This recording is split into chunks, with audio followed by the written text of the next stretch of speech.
Oh, no. Hi, everyone. I'm so happy to see your faces. This is May 8th, and we are talking about Heroes, She Rose.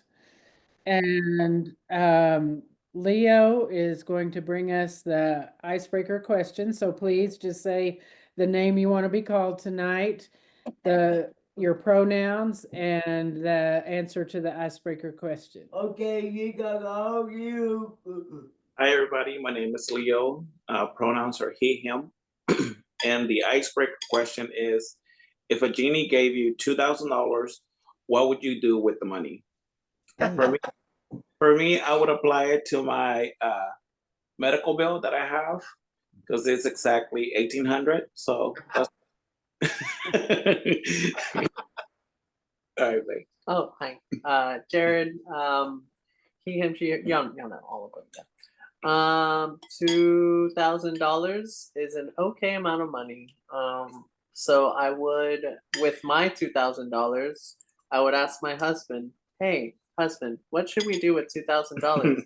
Then my husband would, as my financial advisor, tell me we should pay down some debt, specifically my medical bill.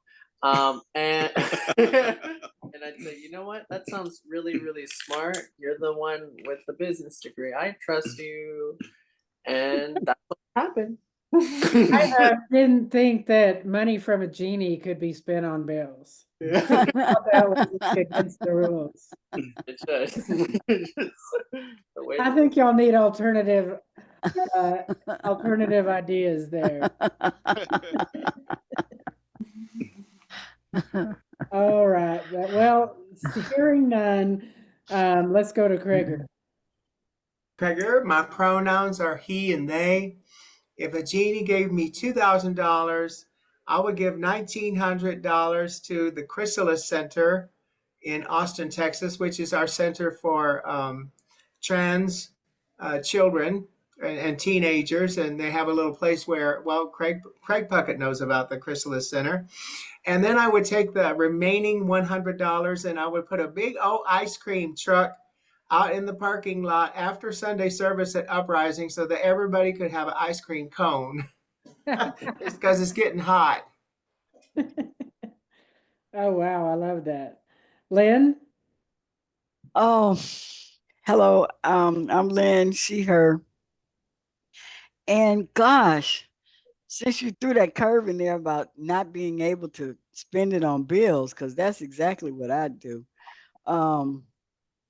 I guess I would open up a snow cone stand because it's getting hot, and I think that even adults like snow cones, and I would put it in the parking lot, maybe at Resurrection on Sundays, and people could come by and get snow cones because I like snow cones. I like ice cream too, but snow cones. And then I'd give 10% to Resurrection. Nice. All right, Kim? Okay, Kim, she, her. The practical thing to do would be to donate all of it to Pug Hearts of Houston because they are always needing money. They're always taking in a lot of ill dogs and just a lot of pugs in general that need a lot of care. And since they fix the dogs all up before they adopt them out, they could really use the money.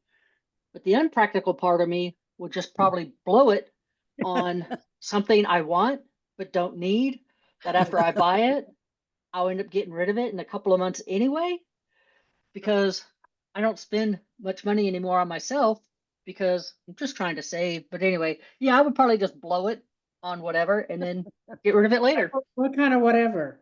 What kind of whatever would you? Oh, like some more tennis shoes. Let me tell you, I do not need any more shoes of any kind. I mean, I gave away a whole bunch and my closet is still full.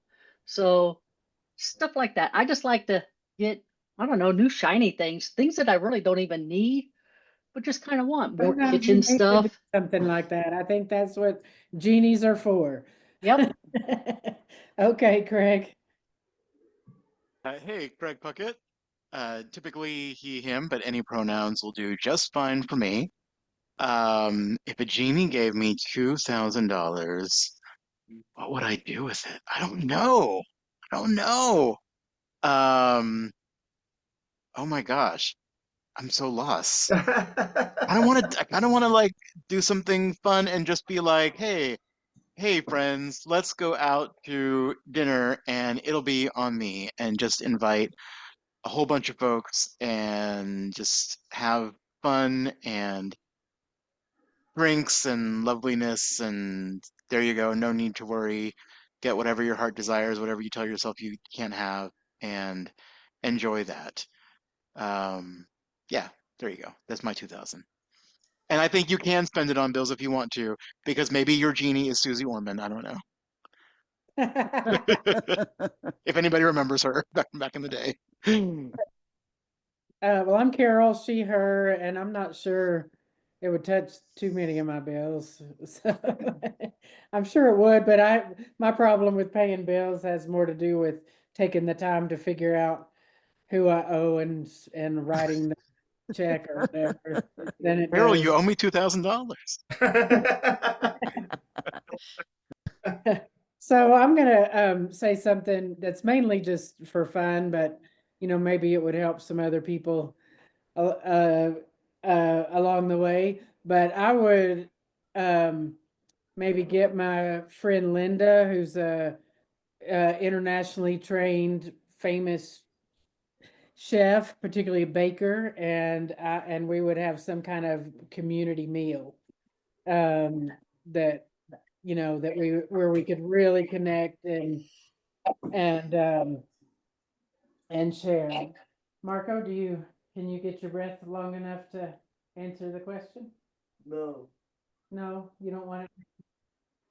Okay. Um. Oh, Huey's coming! Yay. Mona, you can jump in here if you like. Hi, Huey. Welcome. Hello. We're just finishing the round of introductions and icebreaker questions. I'm sorry, Marco's still coughing. Okay, I'll mute us in here in just a second. Sorry, I'm a little late. No, we're happy to have you anytime.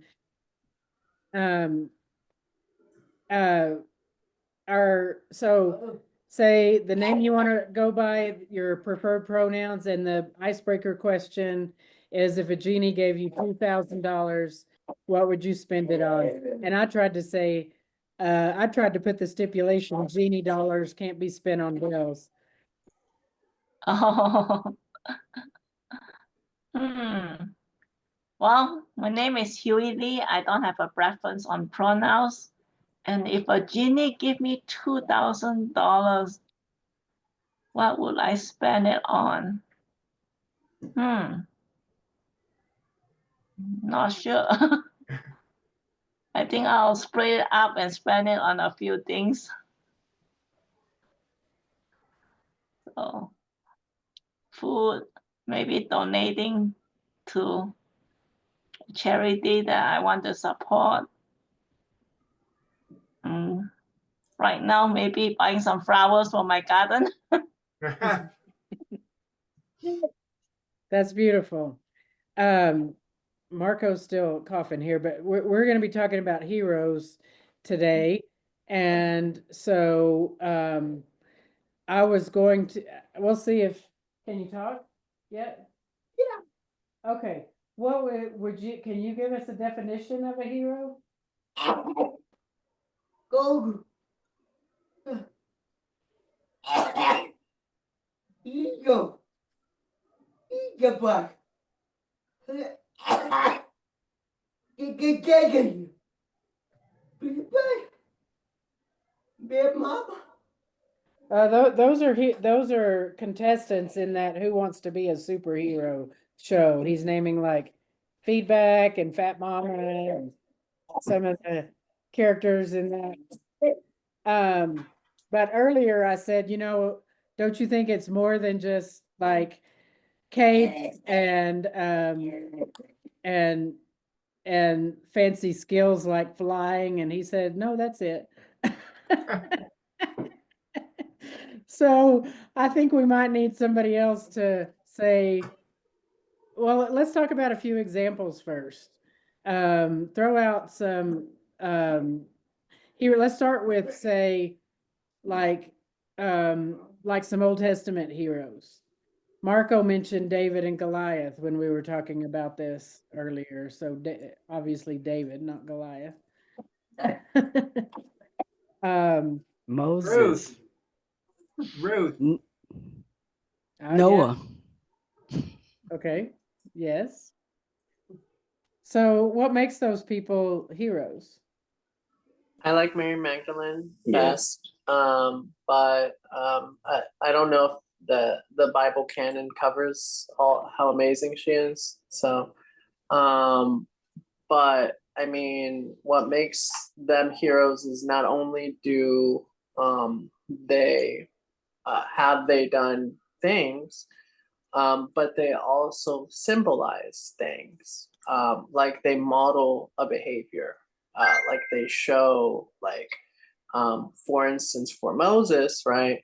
Moses started off killing somebody, and then he became a shepherd, right? And then he, you know, found his way to the Lord, right? And, you know, he delivered his people, right? And liberated them and spent all this time on the end of his days, you know, walking his people to the land of Israel, right?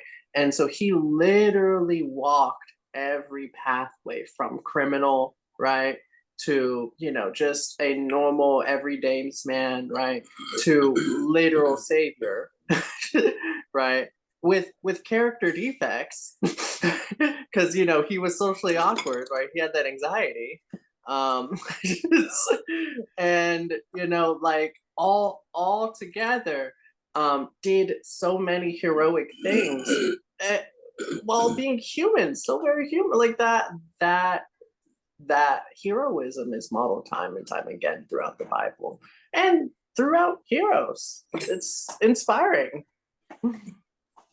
One of the people that we didn't mention was Rahab. She's and one of the things I think about is bravery. Bravery. I can't think of a hero that really doesn't exhibit bravery. If you just did something easy, even though it might help people, it doesn't really it doesn't make you want to say, you're my hero. So, and leadership skills, Moses, a lot of those that you mentioned have, not all of them, but a lot of them have or developed strong leadership skills. Yes, Leo? Oh, I would say Sarah, Abraham's wife, for her faith in God, that believing that she would have a kid at an older age. Mm-hmm. That's a good one. What about do they need to be public figures? I mean, sometimes we just say things like, oh, you're my hero. And I mean, I even think of people like, we can talk about Suzette since she's not here. She's kind of my hero for you know, really instigating the online church and bringing it. I mean, we wouldn't be all here in this room together if it wasn't for the online church at Resurrection. And Mona, we got to hear some about her history with Resurrection in one of the Next Gen Bible study meetings, and she's done some pretty badass things for our church. If anybody wants to, Thank you. Lab, and they sent me the. Yeah, I discovered that I was 20. So I graduated in 73 and Resurrection organized in 75. So that makes me 20. wow. So I've been with Resurrection since 20. Oh, since I was 20. Wow. Oh, Wow, that's a lot. And some of the floats and some of the stains. Yeah, 4 floats. I'm floated out. I don't need to do any more floats. So yeah, And facing bomb threats and bomb threats and the KKK and what's her name? The Florida woman. Anita Bryant. Anita Bryant twice. what happened with Anita Bryant twice? Yeah, I marched against her here in Houston twice. So yeah, so that the March on Washington was there for the first March on Washington, and for the display of the AIDS quilts. That was awesome. I mean, that was just awesome. Yes, the Uh, AIDS was amazing. I mean, and carried the flag in the march up when we marched in Washington, D.C. for Resurrection.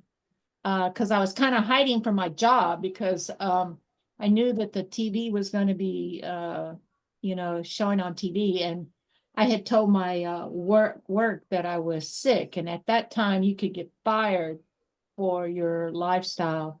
And so I Well, carried the flag. the flag pretty visible.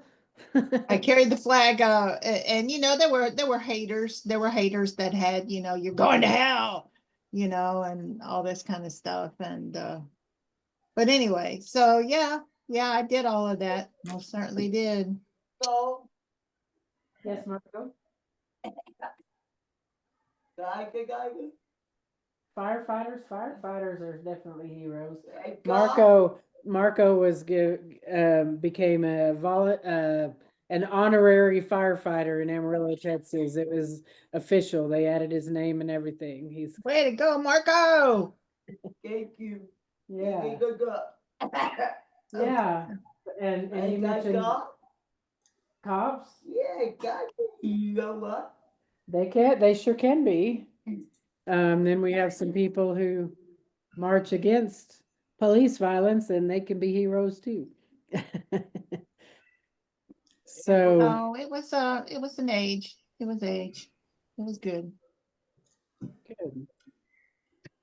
Who are some of the I think of names like I mean, I guess if we're still talking like biblical or Christian names, we can think of like Joan of Arc, Harriet Tubman, MLK. Some of those names come to mind in the arc of history. Not Christian, but definitely influential. Mahatma Gandhi. Throw out some other names there that you can think of. Modern day Eckhart Tolle.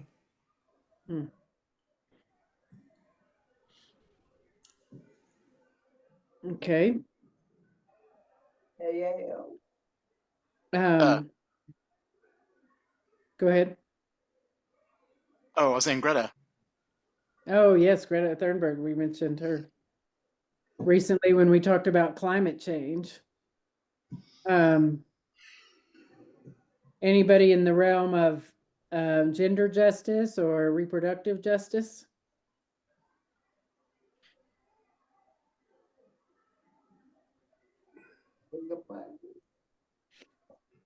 Well, one of the other things that, I mean, justice is another common denominator that we're talking about here with heroes. I just think heroes, I thought we've had some pretty heavy subjects lately. And I think talking about heroes kind of brings the perspective up a little bit, gets us in the hopeful realms again, when it helps us thinking about the positive aspects of humanity. There were certainly lots of individual heroes, like in disasters, like say 9/11. We hear about all the, not just the firefighters, but all just the individuals who ran to the scene and helped pull people out of the wreckage and just tried to make things better. and we hear about that in almost every natural disaster. Oh, I think a lot of the people. So, what characteristics do you think? Okay, let me go back a minute. What I just said about disasters. So sometimes a person, maybe it's the characteristics that are kind of just lying dormant inside of you, and then opportunity presents itself, and you just, without thinking, kind of jump into the fray. Do, what do you think? Or do you think that's how it commonly happens? Or do you think a lot of heroes are premeditated? Or do you think people kind of set out to be heroes? I don't know. I think it can kind of go either way because there are definitely folks who um, are passionate about particular causes and just have that like instinctive, natural motivation to, you know, fight towards that, you know, with courage, where others may not feel that way, and may not have that innate bravery. And then there are some that are very timid, but are thrust into a circumstance and rise to the occasion. Um, I don't, it's kind of like diverging from the thought a little bit, maybe, but um, when I was at Uprising, the Austin MCC church, one of the conversations that I had there, I believe it was part of like a deacon summit that we had, was essentially talking about everybody that God has called in the Bible to act for a specific cause. But we read about them because they acted towards that cause. But consider that God calls many people for many causes. And so there may have been multitudes who were called, but who didn't answer to call. But the people we read about are the people we read about because they picked up that spiritual phone and and answered the man upstairs who was on the other line, you know? So what makes someone decide in a critical moment of influx to take action versus inaction? I don't know, but whatever that is, I think that's the defining line or dividing line of what makes somebody a hero. Maybe that's it. Maybe it's just saying yes. Um, and knowing that you're going to face all sorts of things, but you're still going to say, yes, I'm going to do this thing.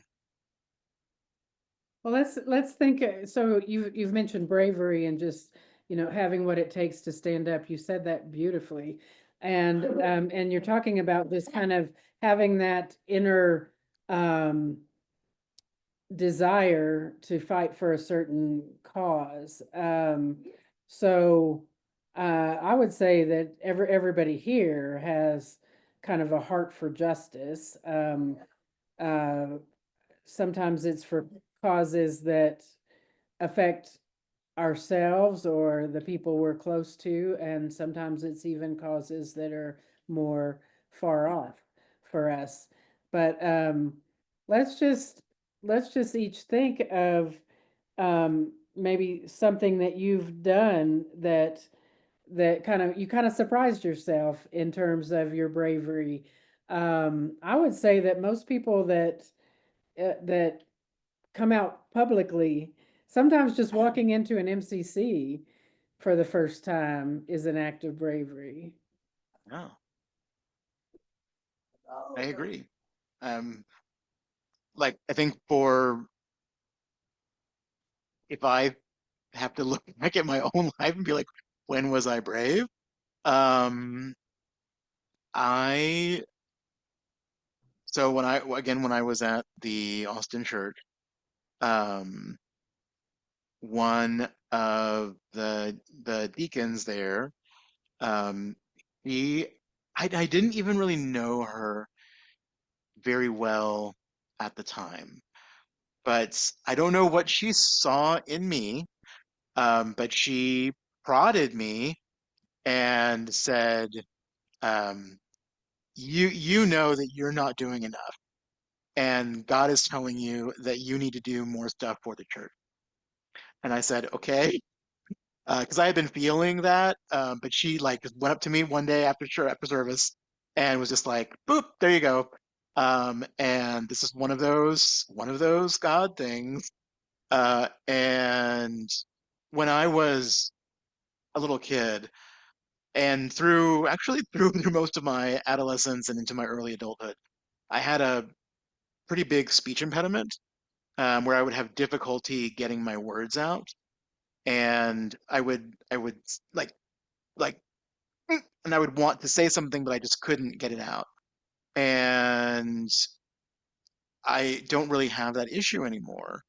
And I think saying yes to that God call, as kind of scary as it was, and to start venturing into service in the church and doing communion and praying for folks and becoming a deacon and being very intimately involved with the church community and trying to, give comfort to people in very hard times, um, was very scary for me because I am such an introvert by nature, huge social anxiety person, but doing that and saying yes to that, um, minor calling, I think, was maybe bravery, but also knowing that God has your back too. So, That's beautiful. That's awesome. Kim? For me, I think what I think of act of bravery for me was when I actually came out last year. I had known pretty much all my life how I was, but because of certain circumstances, I didn't live for myself. And because I have a lot of fears and anxiety about stuff like that, I have a fear of abandonment, fear of rejection, and I was so afraid that people would start rejecting me when I came out. And so to do that was, I don't know, to me, very brave. And I also, on Tuesday of this week, I actually finally came out to my best friends, um, and something that I was very scared to do. And one of them got offended because she says, "I can't believe you even worried that this would, cause a rift in our relationship or our friendship." She says, "I've known you for so long." She says, "That doesn't matter." And it's like, well, it's that like 2% of me that still has that fear, of the rejection and any abandonment and stuff. And then when I told her husband, he says, "I know, I already knew." He says, "So you're not telling me anything big." And then when I came out to Brandy, she says, "You're just now finding this out?" I said, "No, I've pretty much known my whole life. It's just I worked on a lot of other things first before I started working on myself to come out and be who I am and who I'm meant to be." So that's my acts of bravery. Kim, that is huge. And I remember you talking about how worried you were about some of your friends and how conservative they were and things like that. So that is really a huge step. And we just we're all applauding and hugging you virtually. And Well, thank you. Now I don't care who knows because I feel that now that they know, it doesn't matter because I'm not going to lose them. So when I go to lunch with, some of my friends, I don't mind if they tag me. I don't mind if I get tagged, at being at RMCC now. Whereas before, if I did anything with them and it associated with the LGBT community, I said, please don't tag me on it until I could let my friends know. And so now I'm free. Yes, yes, that's a huge freedom. Beautiful, beautiful. Wow. That's I think that's inspiration for everyone, and um it reminds me of that Ted Lasso episode, but since not maybe not everybody's seen that, I won't go into that. But again, there was somebody that said that just said, yeah, they were mad because why didn't you trust me with this? And the gay guy just kind of said, um, well, there was just this little part of me that thought that it was possible that you would reject me, and I couldn't face that. I couldn't face that. So that's really huge. What do you think gave you that inner strength to finally take that step? My therapist, for one, she has walked me through every step of my process. And when I saw her last month, she kind of like talked about me coming out to them, more and more. And she found out that Debbie was going to be gone on a 60-day RV trip. And she says, well, then why don't you do it before? And I made a joke and says, well, because I take care of Debbie's house and her mail and all that while they're gone. I says, well, I really don't want to lose access to her house while she's gone, because that's like a little vacation for me. I could stay over there. And I says, no, really, I'm only joking. But that was my therapist had a lot to do it. She says, you are ready. She showed me this cast model thing of identification or whatever, and we went through the 6 different steps. She asked me where I thought I was, and I thought I was like around 5, maybe 6, but 5 mostly. And she says, no, I think you're here. And she just gave me the encouragement that I needed. She says, now remember, what's the worst that can happen? And I says, well, I guess that's true. I did spend the day with Debbie though before I told her. I made sure we went to lunch, did all our shopping and everything, and we ended up having coffee at the last. I told her I did that in case she would never talk to me again. At least I'd have a ride home and the day would be done and it would have been an enjoyable day, you know. But yeah.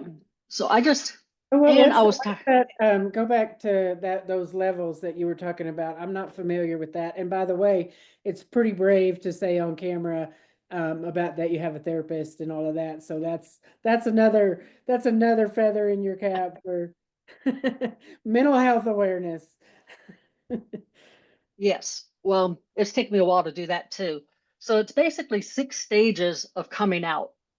Okay. And then she told me that where she thought I was, and I'm trying to find, I can't find the exact one that she did, but basically it was the stage 1 was identity confusion, which is how I started out with my previous therapist, and told them that I have questions about my sexuality, but I'm not ready to deal with it.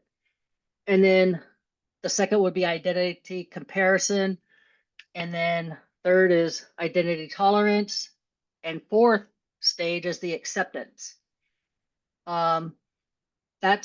It took me a little while to get to the acceptance part just because of what I went through growing up and in my early adulthood and stuff. And then stage 5 is identity pride, which I am proud now, and I'm even more proud now that I was able to come out to them. And then the last stage is identity synthesis, and I think she said that's basically where you just live your life, and you just incorporate the whole thing into your life and everything you do. So it just becomes one. And looking it up, it says it's integrated with other aspects, and it recognizes supportive heterosexual others. And identity is still important, but not the primary factor in relationships. But you can look it up in I just Googled cast model of identity. That's how she told me to look it up, because she actually had a poster in her office, and I kind of wanted to see that, but have a copy of that. So, but if you just look it up, you can see the different things, and they got a whole bunch. So it just helped me. And she felt that I was already at the synthesis part, and that's why she really stressed I should try to come out to Debbie and Brandy. And so I did. That is beautiful. Thank you. Lynn, you've talked about some of the marches and things that you went on, particularly in relation to race and things like that when you were younger. I'm sure that took a lot of bravery. We've already talked about Mona's bravery in some of the obstacles that she had to face, some of the challenges. Yeah, well, looking back, I think I was just idealistic and dumb. just, I just, think those are good qualities for a hero. just, just kind of, like, okay, this isn't right. You talked about justice. This just isn't right, and I just feel compelled to go out and speak up. But I think actually there are two things now, and years apart. Now, I think the bravest thing that I did was ask Francis to marry me, and actually have a wedding in church, before gay marriage was legal. That was very important to me. Um, I never been married, but I always knew that I wanted to be married. And, there's this great, huge disappointment to my mom that I wasn't going to be the bride walking down in the white dress and marrying a guy. And so um, it took me a while to get over that, but also for the community that I was a part of at the time.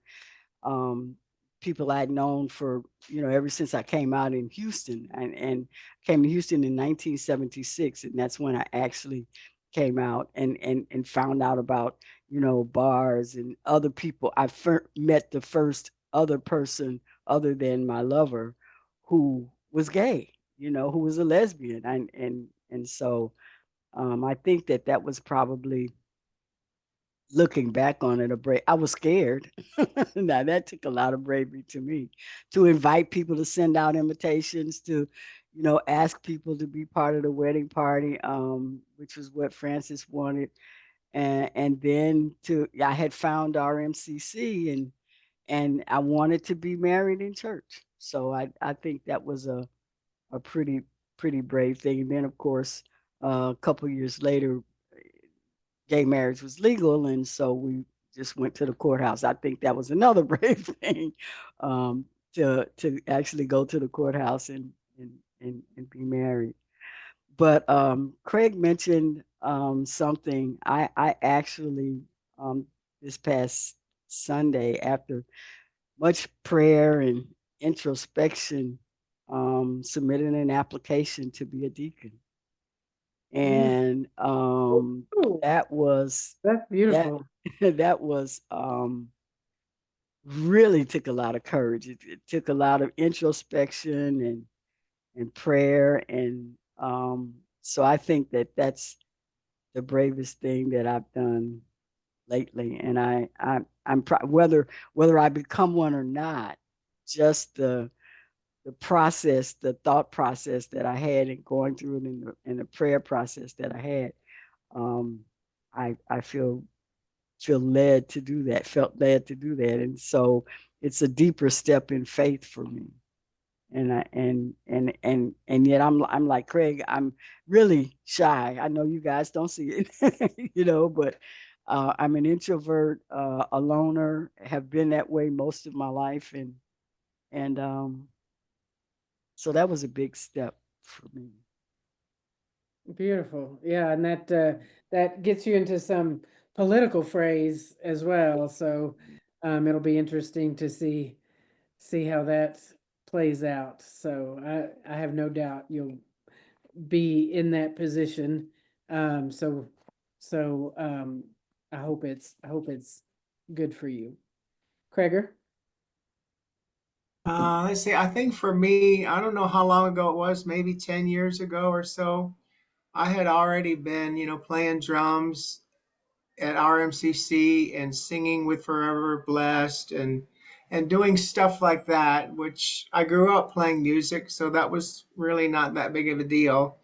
But then I remember the time we were having a church meeting or something, where there was maybe a couple hundred people there, and pastor called on me to pray, and I like froze for like 10 or 15 seconds because, public prayer, just the thought of it just terrified me, because I would listen to other people, the church leaders, and the good people, pray, and I didn't know that I was good enough, or spiritual enough, or whatever enough to pray for the people.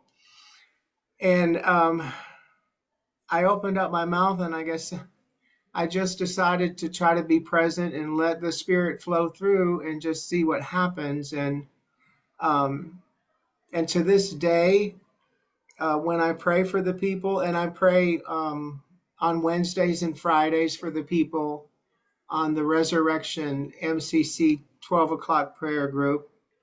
And like Craig, I did communion, and where you do the blessing and you pray with the people, especially if they bring you a specific thing. And so I think it was just, for me, it was brave to just let go and let God, and just try to be present and let whatever it is flow into that moment and just see what happens. That's a beautiful example. I liked what you were saying about the spirit leading you, and I think um, I'd like to hear some thoughts about how that plays a part in being a hero, and just to kind of focusing your courage into a certain thing, how the spirit leads. Sometimes it's kind of funny how the spirit leads. I think one of the most profound moments are not moments, but a series of moments in my life that felt spirit led was the whole process of adopting Marco and going to Peru and staying in Peru a lot longer than I ever expected to stay in Peru, and getting sick and having what I call my labor pains for months. And anyway, so I mean, that whole process seemed to me very much led by spirit, and one of the best things that I ever did in my life. Um, then again, there's other moments, like I thought this trip that I was supposed to be on to Boston last week, I thought that was the spirit pushing me and pushing me and pushing me to go, and that I thought something amazing was going to happen, and then we couldn't go because because Marco got sick.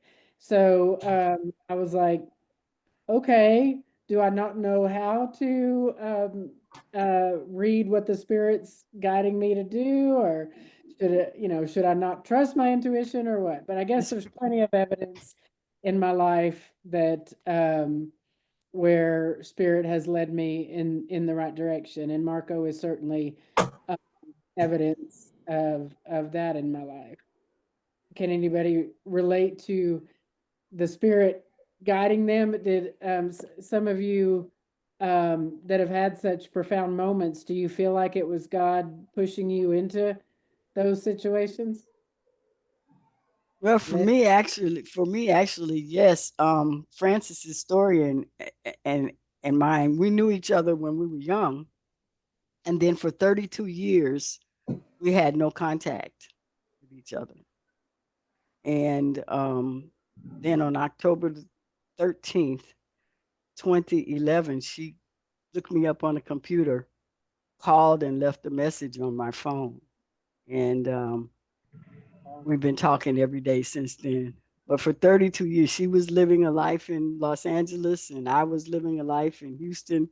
No contact. We knew each other in college when we were both younger.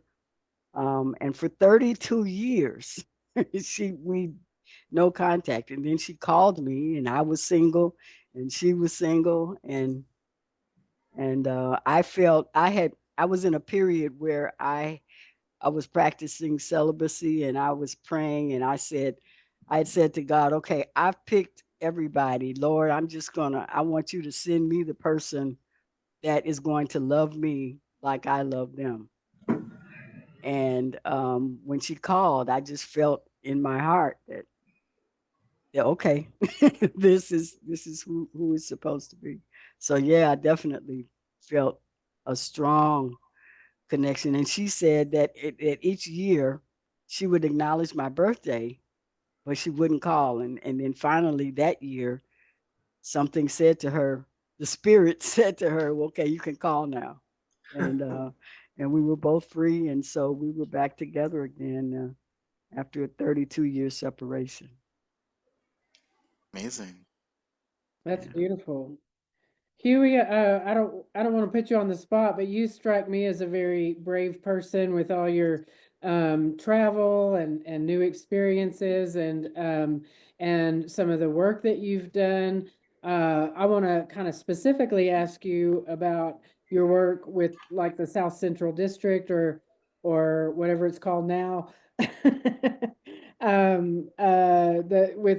With the denomination, was that scary for you? Does that what do you think are some of the bravest things you've done in your life? Is the church one of those, or was that just something that just flowed out of and seemed easy for you?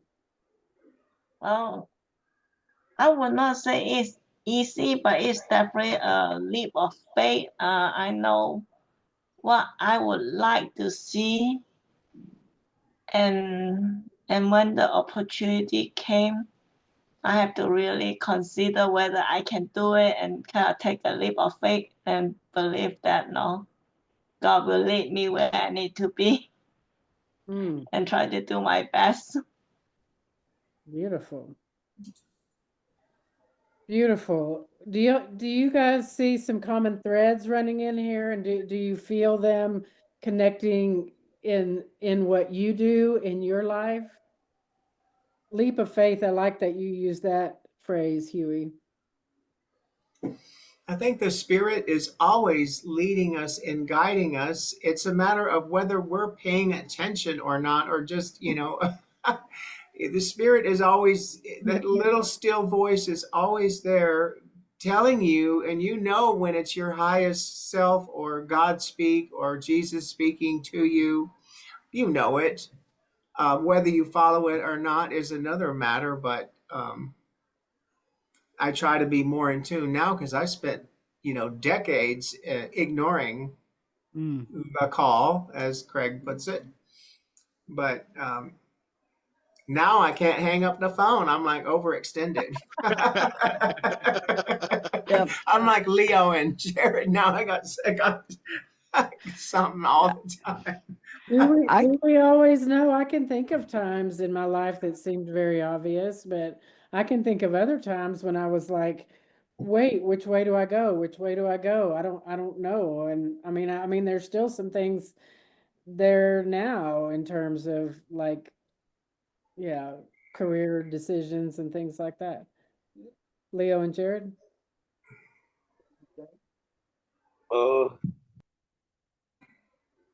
Accidentally muted. Okay. I feel like God has always put me in uncomfortable situations on purpose in a good way, which is like, forcing me to learn the language English. I came here when I was 5, so it took me literally like maybe 4 years to learn the language, and I was already 9, 10 years old and barely learning how to speak English. Putting me in all English classes, which was uncomfortable. It's just uncomfortable situations, but it's like you grow and you go with the flow. So, and I'm grateful for that. So, yeah. For me, it wasn't really, my whole life. It was like a big deal. God was always a big deal. But it wasn't really until I had lost lost every thing that I cared about, that I, really took the time to listen, right? Really took the time to walk the path that I knew existed, right? That I took the time to get real with the innermost parts of myself and look and actually like hear out and live out that part that's within each and every one of us. And so in a lot of ways, like it is, for some people, it is a path that is happily there, that is filled with love and joy and stuff. But for some people, it is in similar ways to my husband. It is through pain that we learn love. Say more about that.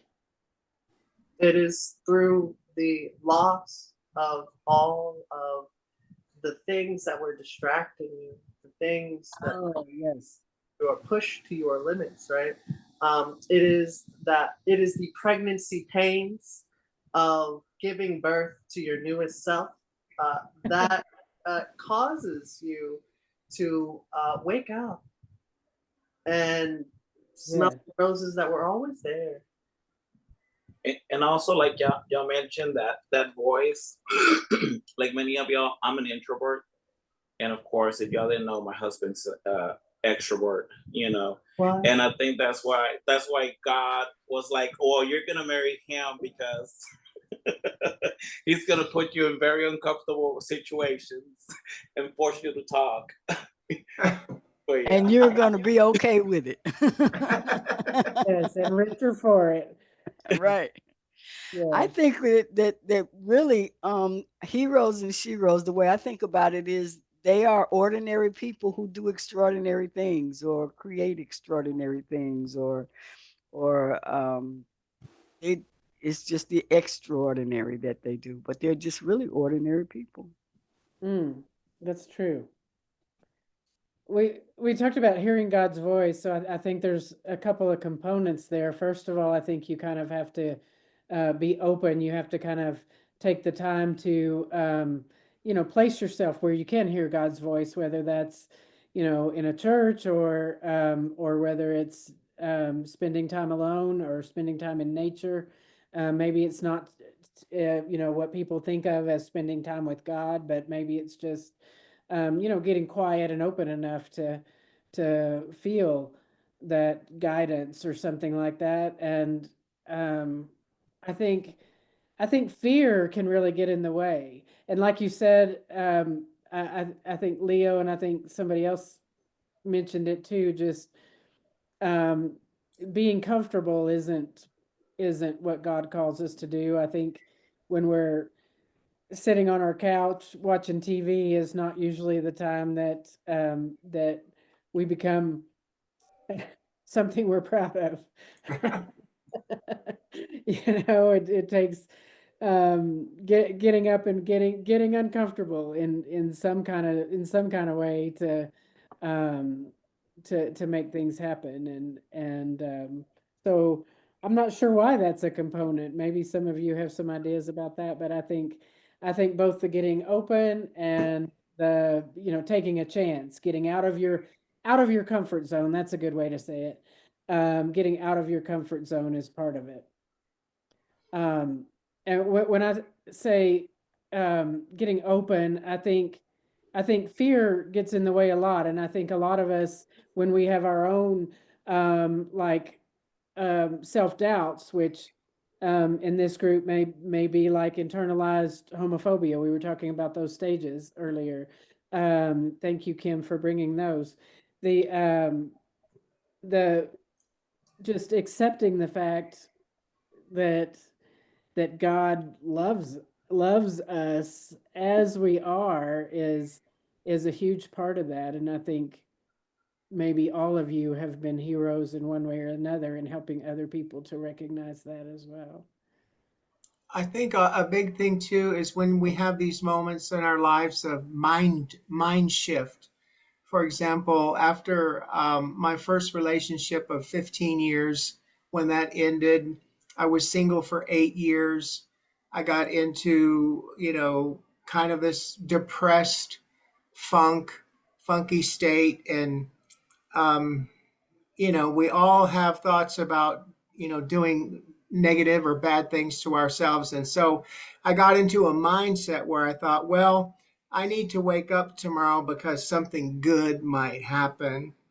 But then after I start getting involved with the church and I felt these calls, like, the call to do prayer or whatever, I changed my mind and said, I need to wake up tomorrow because I might do something good tomorrow. This God might work through me tomorrow. So that's a better reason of getting out of bed, than something good might happen to me. I might do something good tomorrow. So let me get up and see what happens. And when you start the day or start with that mindset, the opportunities just flow in. Amen. And Amen. sometimes it's just the answer to a prayer. I mean, when I prayed for my mate to come, I had no doubt that God was going to answer that prayer. I mean, I was sitting in our MC at Resurrection every Sunday, and I was going to work, and I was coming home, watching TV, eating, going to church, going to work, coming home, and just patiently waiting. So sometimes it is an answer to a prayer. You become the hero. You find the courage because something good's gonna happen. I love that. Oh man, y'all are so inspiring. That's such beautiful things. This is wonderful. Y'all see this mountain is start kind of coming into view as the sun is setting, the glare's decreasing. Yeah, it's beautiful. We actually had snow 2 days ago. Wow. In May, I can't believe it. But anyway, I just wanted to point that out because that makes me so happy. So anyway, I just appreciate all of you so much. And next week, we talked about this before we turn the recording on. We're going to talk about the Pope and the papacy and all things papal related. So stay tuned for that. Even if you're have no relationship to Catholicism, I think we always have interesting discussions, no matter what the subject is. So I hope you'll all come back for that. Kreger, would you pray us out? Absolutely. Holy God and Holy Spirit, we are grateful for this opportunity to come together on God Talk. And I think one of the things that perhaps we enjoy the most about this time is that it seems like even though we're not in the same room, we're on the screen, but we're fully present. We're fully present right here, right now, listening to the stories, listening to, what matters in our lives, listening to each other and hearing what we are saying. It's a beautiful opportunity, and we are grateful. As we move forward from this evening and into the rest of this week, we ask that we get up tomorrow because we might do something good. We ask that you move through us in some way that's meaningful and loving and Christ-like. And we ask all of this in the holy name of Jesus tonight, right here and right now. Amen. Amen. And thank God. Yes, all right. Have a great rest of the week, everyone. Bye, everybody. Bye. Thank you. Thank Bye.